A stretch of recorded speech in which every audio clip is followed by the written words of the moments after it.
palavra está com você. Deus abençoe muito. Graça e paz, irmãos. Sempre uma alegria, uma honra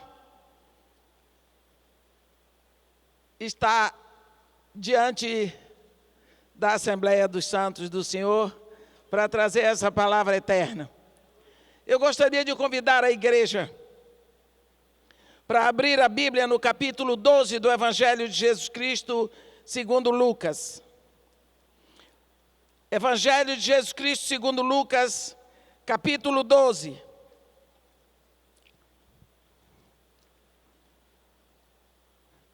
Vamos ler o versículo 49 e 50,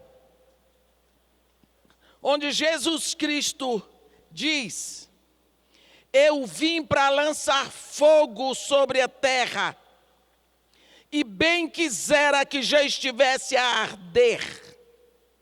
Tenho, porém, um batismo com o qual hei de ser batizado. E quanto me angustio, até que o mesmo se realize. Amém. Quando nós vemos Jesus pessoalmente dizer: eu vim para lançar fogo sobre a terra, e bem quisera que já estivesse a arder, parece um pouco confuso, porque normalmente quando pensamos em fogo, nós pensamos em algo que destrói, que causa dano, que traz prejuízo. Mas quando Jesus diz que vem trazer fogo, em seguida ele fala de batismo, e ele diz: bem quisera que esse fogo já estivesse a arder. Que fogo é esse? Quando nós andamos um pouquinho pela Bíblia, vemos no capítulo 6 do livro do profeta Isaías, o querubim pegar brasas de fogo que estavam diante do altar de Deus, tocar nos lábios do profeta. E os lábios dele não ficaram destruídos. Ele também não gritou de dor. Mas eles disseram: o teu pecado foi tirado. Então nós sabemos que existe o fogo que não destrói. Existe o fogo que purifica. Nós vemos quando João fala: eu vos batizo com água para arrependimento, mas depois de mim vem um varão do qual eu não sou digno de desatar as correias de sua sandália. Ele vos batizará com fogo e com o Espírito Santo. Nós percebemos aqui João e Jesus pisando na linha divisória do tempo. Muito obrigada. Os dois pisando na linha divisória do tempo. João, o último do Antigo Testamento, Jesus, o primeiro do Novo Testamento. A diferença entre um e outro: batismo de água, batismo de fogo. Água e fogo. Quando João começou a pregar, ele dizia: arrependei-vos. Jesus começou a pregar: arrependei-vos. Pedro, primeiro sermão, no dia de Pentecostes, quando as pessoas perguntaram: e agora? Ele disse: arrependei-vos. Lucas diz que Jesus mandou que se pregasse arrependimento para o cancelamento dos pecados. Olha, por que será que nós desprezamos tanto o ensino sobre o fogo? Se o batismo de Jesus é um batismo de fogo, Se batizar é imergir, como eu disse ontem, quando Jesus nos batiza, nós saímos de lá uma tocha de fogo apontando para o alto. A grande característica do ministério de João foi a água, mas a grande característica do batismo de Jesus é o fogo. Ele vos batizará com fogo. Então, meus irmãos, entrar em contato com Jesus é entrar em contato com o fogo. Nós estamos entre dois fogos. Habitamos na superfície da terra. Em cima, fogo do sol. No centro da terra, a camada de fogo que é a pirosfera. Esse planeta fica solto no ar, flutuando, porque no centro dele tem uma camada de fogo chamada pirosfera. Então, de qualquer forma, nós estamos entre um fogo e outro fogo. Quando nós pensamos lá em Hebreus, no capítulo 12, no versículo 29, o autor de Hebreus diz que o nosso Deus é fogo consumidor. Por que fogo? Um dos símbolos do Espírito Santo é o fogo. Existem tantos símbolos: água, chuva, penhor, óleo, fogo, pomba, vento, sopro. Todos são símbolos do Espírito Santo. Mas vamos olhar como fogo. Primeira coisa que o fogo faz: o fogo consome. O fogo consome. Quando nós lembramos fogo,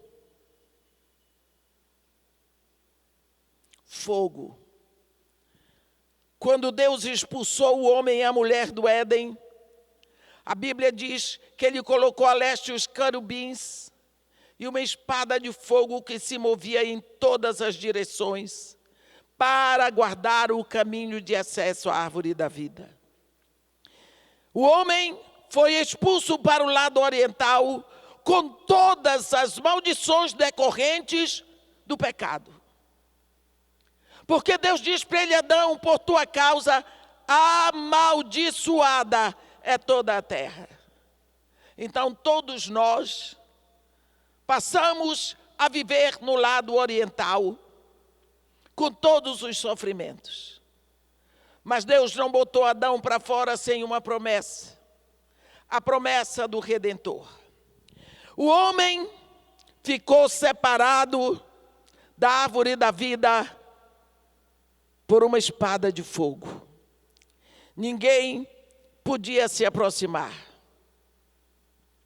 Quando Jesus Cristo vem, Ele vem para nos batizar com fogo.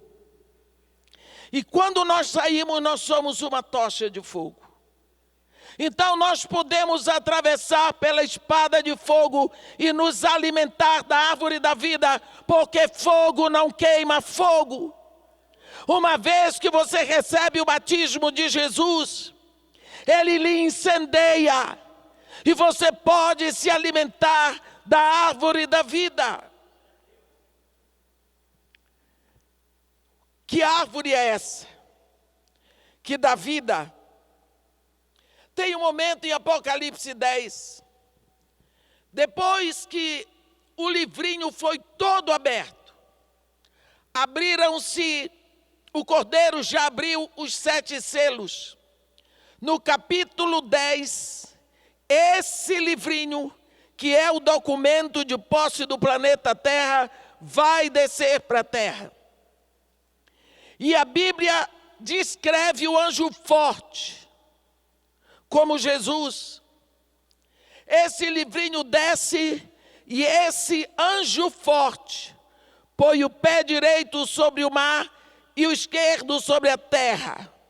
E nós sabemos que o mar é o mar agitado das nações, e a terra é a terra de Israel. Então esse anjo forte fica numa posição de onipresença. E ele levanta a mão para o céu, e ele jura por aquele que vive pelos séculos dos séculos, o mesmo que criou o céu, a terra e o mar e tudo o que neles há, já não haverá demora. Depois de toda aquela cerimônia, João ouve a voz dizer para ele: vai, João, vai lá ao anjo em pé sobre o mar e sobre a terra, e toma dele o livrinho. E João disse: eu fui. E quando chegou lá, ele me deu o livrinho e me disse: toma, come e devora-o. Certamente ele será doce na tua boca, mas no teu estômago será amargo como mel. João diz: eu comi o livrinho, e na minha boca foi doce como mel, mas quando chegou no meu estômago, ficou amargo. Então me disseram: é necessário que ainda profetizes a respeito de muitos povos, nações, línguas e reis. João comeu a bem-aventurança. João ali representa toda a igreja. Ele recebe a autoridade de volta. Ele come o livro. Mas comer o livro é agradável.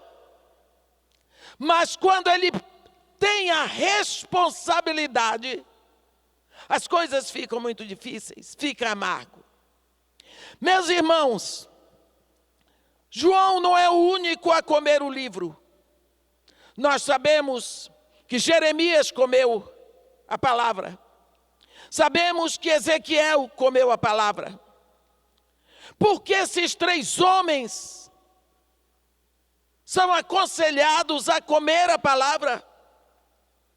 Eles viveram num tempo de muita dificuldade, onde eles precisavam estar alimentados da palavra. Porque quando você abre a boca, só vai sair aquilo que está lá dentro.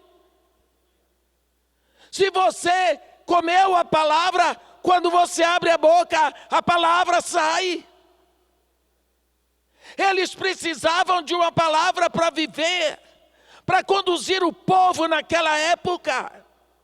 Como iam conduzir se não houvessem comido a palavra? Comer a palavra. Deixa que a palavra entre em você, fique dissolvida na sua corrente sanguínea, que ela se torne o seu nutriente, faça parte dos seus músculos espirituais, para que você batalhe pela palavra, fale a palavra, ore pela palavra, viva e se movimente pela palavra. Deixa que a palavra seja o seu dínamo. Mas a palavra de Deus, como nós aprendemos, ela é viva e eficaz. Um dia Jesus chega, ainda falando sobre comer a palavra. Jesus chega para fazer a sua última Páscoa como judeu. E na hora que a mesa estava posta, ele levantou e disse para seus discípulos: eu desejei ardentemente comer convosco esta Páscoa. Porque em verdade vos digo que nunca mais comerei do fruto da videira, até que esta Páscoa se realize na eternidade. E ele começou o cerimonial da festa da Páscoa como era o hábito de todo judeu. Levantou, fez oração, pegou a taça da santificação, Quidush, passou para todos, bebeu o resto, comeram. Depois veio Hagadash, que é a taça da pergunta, comeram o cordeiro, tudo em ordem, como os judeus estavam acostumados. Quando chegou na hora do pão, o certo seria ele levantar e dizer: este é o pão da aflição que nossos pais comeram na terra do Egito. Tomai, comei dele todos. Jesus levantou e disse: tomai, parti e comer, isto é o meu corpo que é dado por vós. Vocês já imaginaram o choque que aqueles discípulos tiveram? Ele errou a liturgia, porque aqueles homens estavam acostumados a celebrar a Páscoa desde pequenos, e de uma hora para outra, Jesus, que vinha celebrando a Páscoa nos moldes judeus, de uma hora para outra, ele desviou. Tomai, parti, comei, isto é o meu corpo. Ali a coisa mudou. O que é que Jesus estava dizendo? Assim como este pão, daqui a pouco vai estar dissolvido em vocês, de modo que ninguém poderá tirar do seu corpo. É assim que eu quero estar. Eu quero estar dissolvido em vocês, tão absolutamente misturado com vocês, que ninguém possa nos separar. Mas quantas vezes nós esquecemos que este mesmo Jesus, que é o pão, ele é a palavra de Deus, ele é o verbo de Deus. É esta palavra que tem que estar misturada em nós, nos nossos momentos de dor, de alegria, de dificuldades, de aflição. Será que nós esquecemos que a palavra de Deus é para ser comida? A minha palavra, o meu corpo é verdadeiramente comida, o meu sangue é verdadeiramente bebida. Quando o Pai planejou a nossa redenção, ele diz que um homem nascido de mulher ia fazer. Jesus é enviado, filho de mulher, fez a nossa redenção, pagou o preço publicamente. E o Espírito Santo veio para tomar esse trabalho e aplicar na nossa vida. Mas quando o Espírito Santo desceu, a Bíblia diz, ouviu-se um som do céu.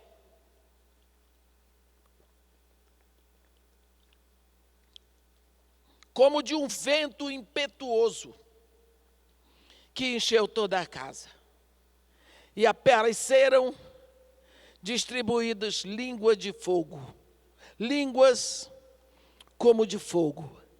Então nós vemos que o Espírito Santo vem, e porque é Espírito não pode ser visto, mas a aparência da sua chegada são línguas de fogo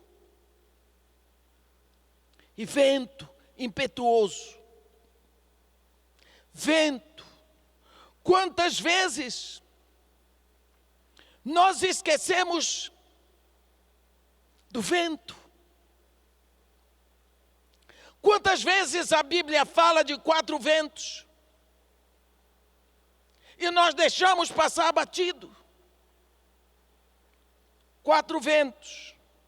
Tem um momento na Bíblia, lá no profeta Ezequiel, no Vale dos Ossos Secos, não vou pregar sobre o Vale dos Ossos Secos, não precisa ter medo, em que o profeta diz assim: veio a mão do Senhor sobre mim, quer dizer, veio de cima, e me tomou. Olha os verbos.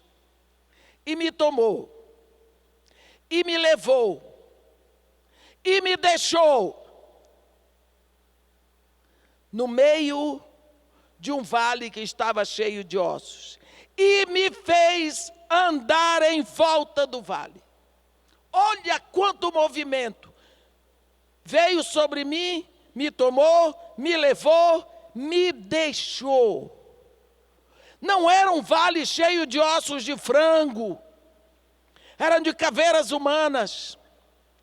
Você aí que anda querendo ter visão espiritual, cuidado. Não sei se você já percebeu que quando vem um anjo, ele diz sempre: não temas. Porque a pessoa fica apavorada. Deus deixou o profeta, quer ser profeta? No meio do vale de ossos. Depois que o profeta ficou lá, ele não diz quanto tempo, me fez andar em volta. Por que Deus leva o profeta a andar em volta de um vale que estava cheio de osso? Para o profeta analisar, pensar, refletir. E o profeta saiu dali com uma impressão. Não tem jeito. Do mesmo jeito que nós fazemos quando olhamos a Cracolândia, quando olhamos para as favelas, quando olhamos para os prostitutos, quando olhamos para os presídios, nós decretamos o fim. Nós decretamos o fim. Não tem jeito. E Deus então vai fazer a pergunta: filho do homem, poderão acaso reviver esses ossos? Deus está falando de ressurreição. E o profeta, muito maroto, sabe que quando Deus faz pergunta, ele sabe todas as respostas. Ele quer que você se pergunte. E ele diz: Senhor, tu sabes. O profeta, sabe qual foi a conclusão que o profeta chegou? Eram muito numerosos na superfície do vale e estavam sequíssimos. Quando nós estudamos gramática portuguesa, que nós colocamos o adjetivo no superlativo absoluto, sintético, é porque não tem mais jeito. Ele botou sequíssimos, quer dizer aqui, não tem mais jeito. E quando o profeta decretou a falência total, Deus diz para ele: poderão acaso reviver esses ossos? O que é que Deus estava dizendo para o profeta? Por acaso eu fiz algum osso sem vida? Esquecestes que esses ossos não nasceram assim? Que quem fez o osso fui eu? Osso não é pedra, profeta. Osso tem história. Osso nasceu, osso sofreu. Eu fiz assim.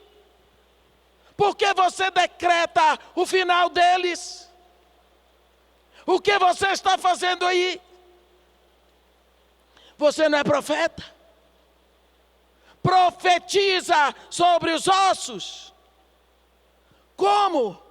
Você não é profeta? Profetiza assim: ossos secos, ouvi a palavra do Senhor. E osso seco ouve? Se for a palavra do Senhor, osso seco ouve sim. Montanha sai do lugar, sim. Se for a palavra de Deus. Profetas, irmãos meus, filhos de Deus, irmãos meus, se os ossos não estão revivendo, é porque nós estamos decretando a falência deles. É porque da nossa boca não sai a palavra da vida. Os púlpitos estão infestados de artistas. Não estamos comendo a palavra. Não estamos nos alimentando da palavra. E quando abrimos a boca, sai de tudo. Amaldiçoamos o nosso presidente. Amaldiçoamos o Supremo. Amaldiçoamos os ministros. Amaldiçoamos os nossos irmãos. Amaldiçoamos as pessoas que fazem uso de droga. Porque decretamos, ali não tem jeito. Não levamos a palavra da vida. Porque aquelas vidas não foram compradas pelo sangue do nosso filho. Profetiza. Ossos secos, ouvi a palavra do Senhor. E Deus manda ele profetizar. E ele profetiza e diante dos olhos dele, ele começa a ver um osso buscando o pedaço dele que estava do outro lado. Foi uma barulheira, até que um osso se uniu ao seu osso e ficaram caveiras, esqueletos completos. E começaram a subir carne, veias, músculos, tendões, pele. De uma hora para outra já não eram mais ossos secos.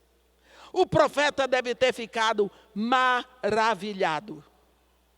Olha que milagre. Deus de milagre, Deus de promessa, caminha no deserto, luz na escuridão. Deus de milagre. Fez o milagre. Os ossos secos agora eram defuntos.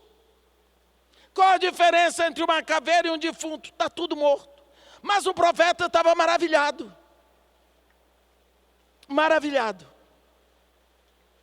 Quantas vezes nós nos maravilhamos com a metade do serviço? Um dia eu fui chamada, queriam fazer uma homenagem a mim, me culpando pelo que aconteceu com o Morro Dona Marta. Irmã, que trabalho maravilhoso que a senhora fez, olha que fez. Olha, 83% da população no morro é evangélica. Olha o seu trabalho. Eu disse, com certeza fui eu. Porque se fosse o Espírito Santo, as moças não estavam engravidando solteiras. Porque uma moça que diz que é filha de Deus e engravida solteira, só pode ser obra minha, não foi do Espírito Santo. Eu posso me alegrar com um trabalho desse? Tirar as pessoas, pregar a palavra, a pessoa sai da macumba, mas vira evangélica. Eu quero que seja discípula. O profeta estava maravilhado.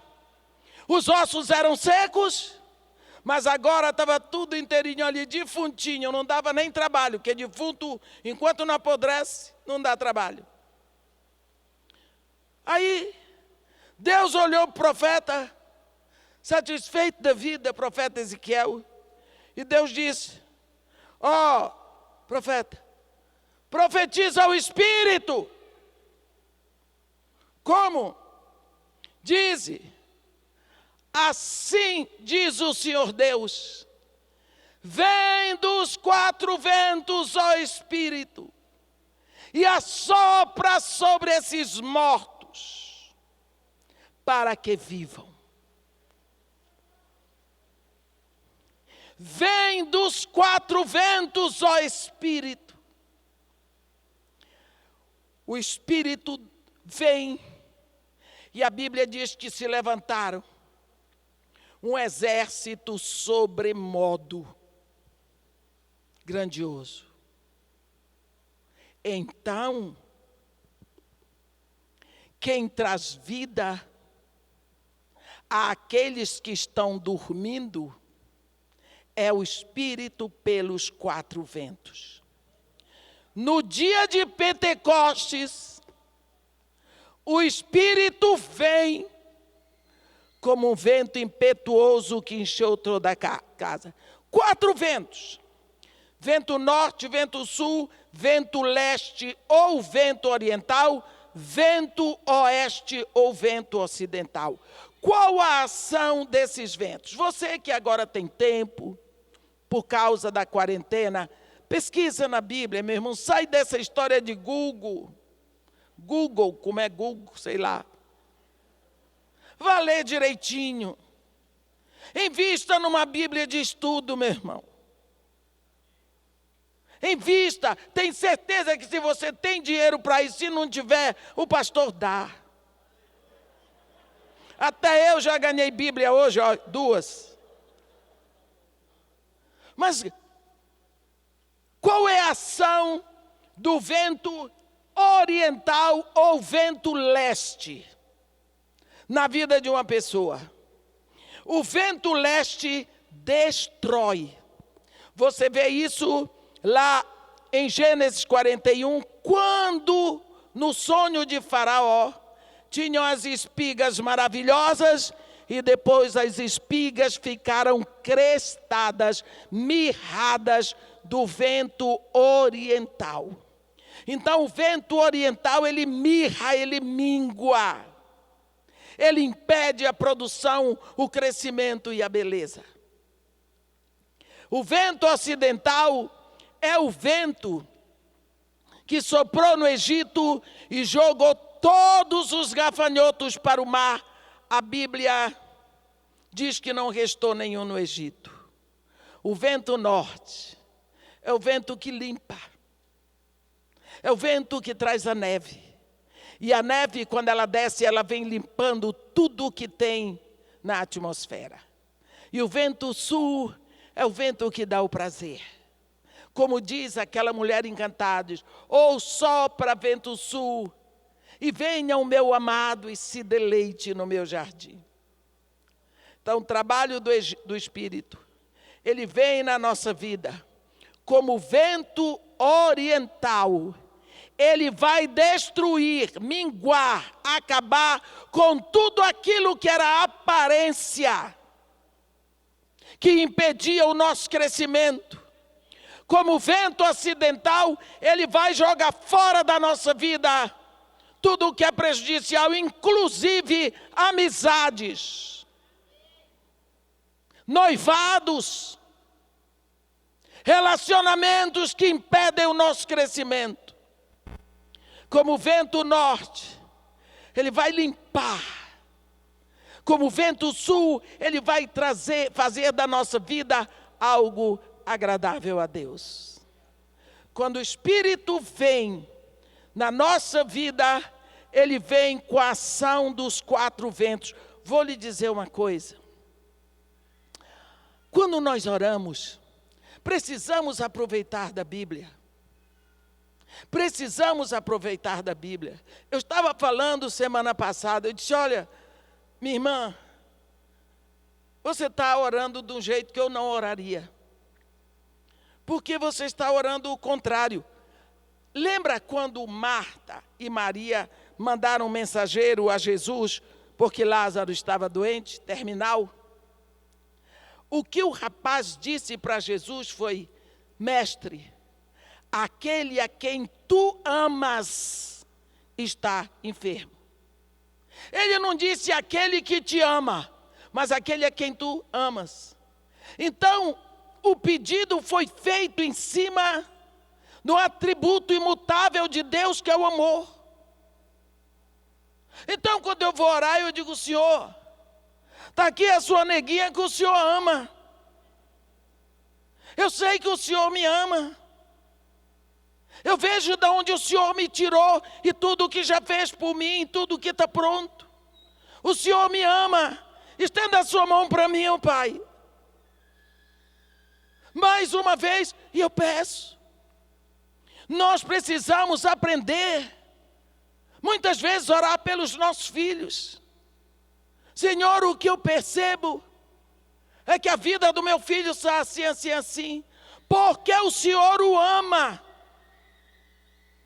Envia o vento ocidental para levar da vida dele para o mar toda a maledicência, todo o desejo pelas drogas, toda a preguiça, para tirar da vida dele, porque o Senhor o ama. Peça em cima do amor de Deus.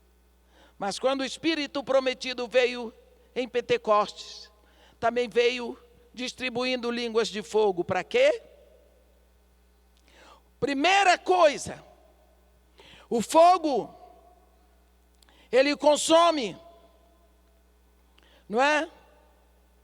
Ele purifica.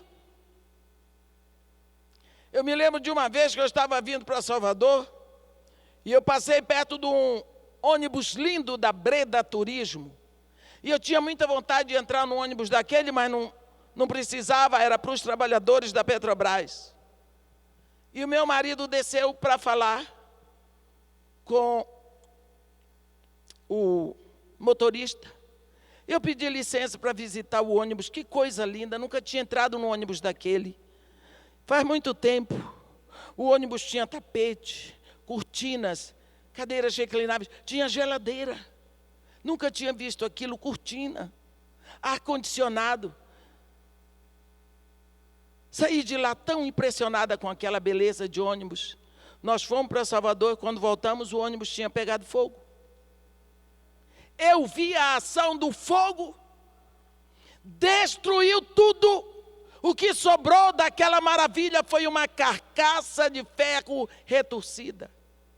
O fogo consumiu tudo que não fazia parte da essência do ônibus, que era ferro. Quando o Espírito Santo vem na sua vida como fogo e na minha, ele vai consumir toda essa aparência, tudo aquilo que lhe induz ao pecado. O Espírito Santo, ele purifica. O fogo purifica. Você vê lá em Isaías 6, o profeta, ele profetizava diante da corte do rei Uzias. Mas quando o rei Uzias morreu, ele diz: eu vi o Senhor. Quando ele vê, a presença de Deus incide sobre ele, e ele grita: ai de mim, que sou homem de lábios impuros, habito no meio de um povo de impuros lábios, e os meus olhos viram o Senhor dos exércitos.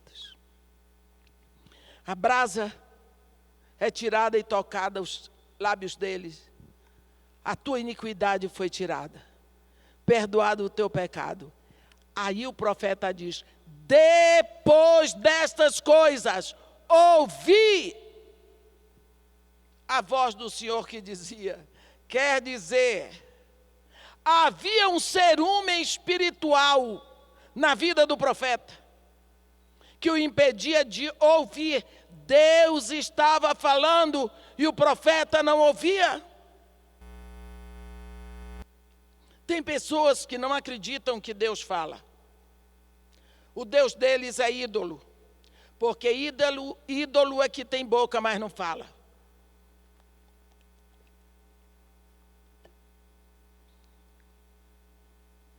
Tinha ciúme espiritual. Depois destas coisas ouvi. A quem enviaremos? Quem há de ir por nós? Eis-me aqui, Senhor, envia-me a mim. Ora, Deus estava falando, o profeta não ouvia. Deus quer ser ouvido. Que Deus é esse que fala e não quer ser ouvido?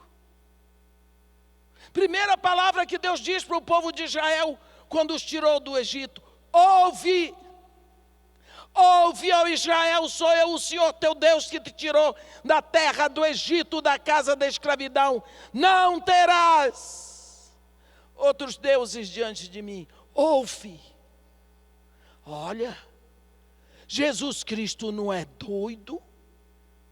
Ele diz: as minhas ovelhas ouvem a minha voz. Eu as chamo, elas me seguem. Ele diz que ouve. Como é isso? Ouve.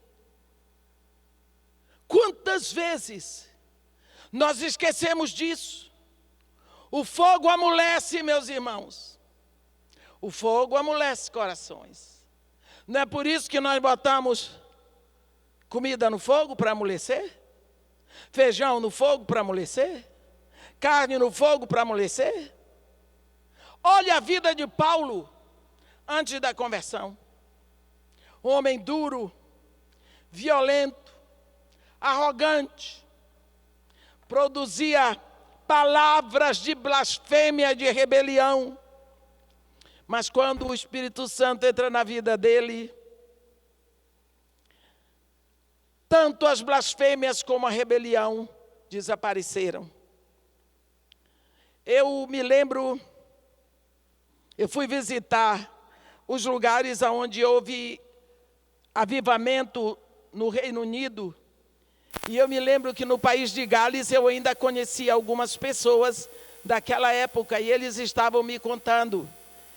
E uma das coisas que ficou muito marcada no povo, que aqueles mineiros de carvão britânicos, daquelas minas do país de Gales, são homens duros. Eles xingam muito. As palavras deles são duras. Eles não se curvam. Mas foi aí que começou o milagre do avivamento. Aqueles homens amoleceram. Eu fiquei sabendo de um homem que estava vindo no seu trolley. E que ele largou o trolley ligado na rua. E ele corria pela rua gritando: perdoa-me, Senhor, perdoa-me, Deus, eu sou um pecador amaldiçoado, me perdoa. Entrou e caiu na porta da igreja chorando, pedindo perdão a Deus, confessando o pecado. Eu vi a moça que estava recitando João 3,16 na igreja. Porque Deus amou o mundo de tal maneira que deu seu Filho unigênito. Quando entrou o homem se arrastando, o mineiro também, pedindo perdão a Deus pelos seus pecados. O fogo amolece. O fogo amoleceu o coração. O fogo, ele movimenta. Ele traz as coisas em movimento. Traz as coisas em movimento. Você não vai ver uma igreja se mover tanto quanto a igreja primitiva. Traz as coisas em movimento. Um organismo vivo faz barulho. Faz barulho. O fogo traz movimento. O fogo chama a atenção. Eu sei a história de uma igrejinha em Wisconsin, nos Estados Unidos, sozinha no alto, lugar frio, ninguém dava atenção para aquela igreja. Ali fazia-se mais enterro do que batismo, só frequentada por uma pequena turma de idosos. A igreja não perturbava ninguém, os velhinhos não perturbavam ninguém. Até que um dia a igreja pegou fogo. E quando a igreja pegou fogo, a cidade toda olhou para a igreja. E os bombeiros subiram e o povo subiu, a igreja em chamas. Atraiu a cidade, porque pegou fogo. Isso é só uma parábola. Quando a igreja está pegando fogo, ela atrai. Quando você estiver com a sua vida queimando de amor por Cristo, você vai atrair pessoas. A sua vida vai ser uma vida atraente. Não é pela sua maquiagem. Não é pelo seu cabelo bem arrumado, pelas suas roupas caras, pelos seus bons perfumes, mas é pela pessoa que está em você, porque ele diz: quando eu for levantado, atrairei todos a mim. E Jesus Cristo veio para atear fogo, esse fogo que consome de amor, esse fogo que vai tirar da nossa vida todo o lixo, toda a palha seca, esse fogo que purifica, esse fogo que amolece os corações, esse fogo que nos permite atravessar pelas línguas de fogo e nos alimentarmos da árvore da vida. Quantas vezes nós estamos lendo a Bíblia pela superfície, porque nós não podemos penetrar. Quem abre a palavra para nós é o Espírito. Nós não temos gasto tempo. É interessante, no domingo da ressurreição, quando Jesus encontra 2 discípulos dele que iam andando para Emaús, sabemos que Jesus passou o dia com eles, e no final do dia, já o sol se pondo, chegaram à entrada de Emaús. E os 2 discípulos o convidaram a entrar. E ele foi. Mas quando chegou à mesa, ele tomou o pão, partiu, deu graças, se revelou. E eu sempre me pergunto por que Jesus não se revelou no início do caminho, assim não dava trabalho para ele. Porque ele não é assim. Ele não é igual a mim. Porque se fosse eu, dizia: ó, sou eu, ó, aparecia e desaparecia. Fazia uma palhaçada dessas que a gente gosta de fazer. Ele se revelou à mesa, por quê? É o método do Senhor. Ele se revela a você quando você se assenta com Ele à mesa. Se você se assentar com Ele, Ele vai se revelar. Por quê? Ele está esperando por isso há quanto tempo? Há quanto tempo? Ao momento que Davi não foi sentar à mesa de Saul na primeira noite. Na segunda, Davi não foi porque Saul queria matá-lo. E Saul levantou e disse: onde está o filho de Jessé, que não se assentou à mesa nem ontem nem hoje?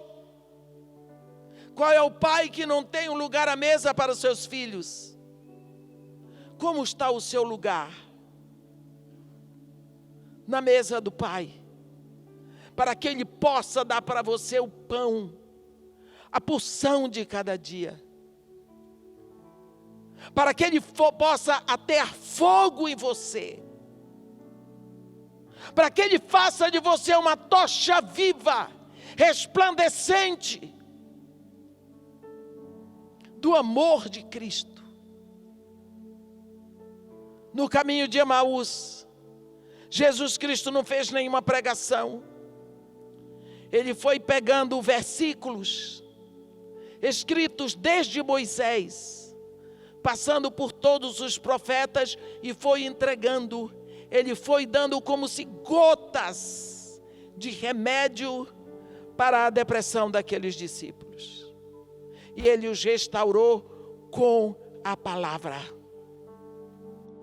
É preciso que nós saibamos. Precisamos comer a palavra. Botar a palavra para dentro. Tem pessoas que dizem: irmã, eu não tenho memória. Eu disse: como é seu nome? E seu endereço? E o número do seu celular? E sua senha bancária? Sabe tudo. Só não tem memória para a palavra de Deus. Que memória satânica é essa? Que só não memoriza a palavra.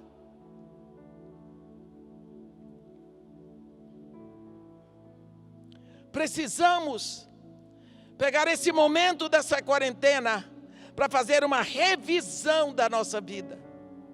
Revisão. e ver até que ponto nós temos levado Deus na brincadeira. Ele diz: com Deus não se brinca, de Deus não se zomba, porque aquilo que o homem semear, isso também ceifará. Meus irmãos, quando Jesus Cristo diz: eu vim para atear fogo, lançar fogo sobre a terra, e bem quisera que já estivesse a arder.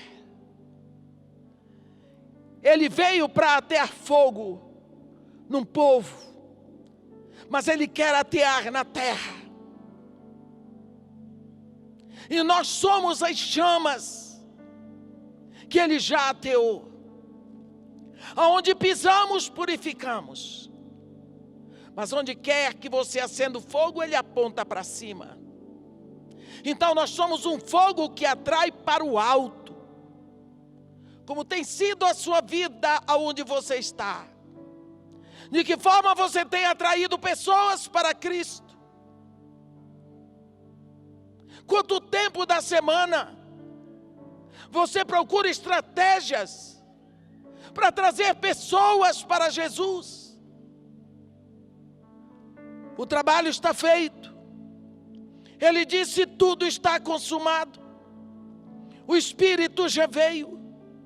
E nós temos certeza que a qualquer momento o arcanjo pode tocar a trombeta. Até lá, que nós possamos arder nessas chamas do amor por Cristo. E que possamos incendiar todo o ambiente onde estamos com o amor de Cristo. E que possamos nós mesmos ser pessoas totalmente incendiadas, abastecidas da palavra de Deus, para que ao abrir da nossa boca, o que saia seja aquilo que entrou, a palavra de Deus. Que Deus nos abençoe e nos guarde, que faça resplandecer o seu rosto sobre nós e tenha misericórdia de todos nós. Amém.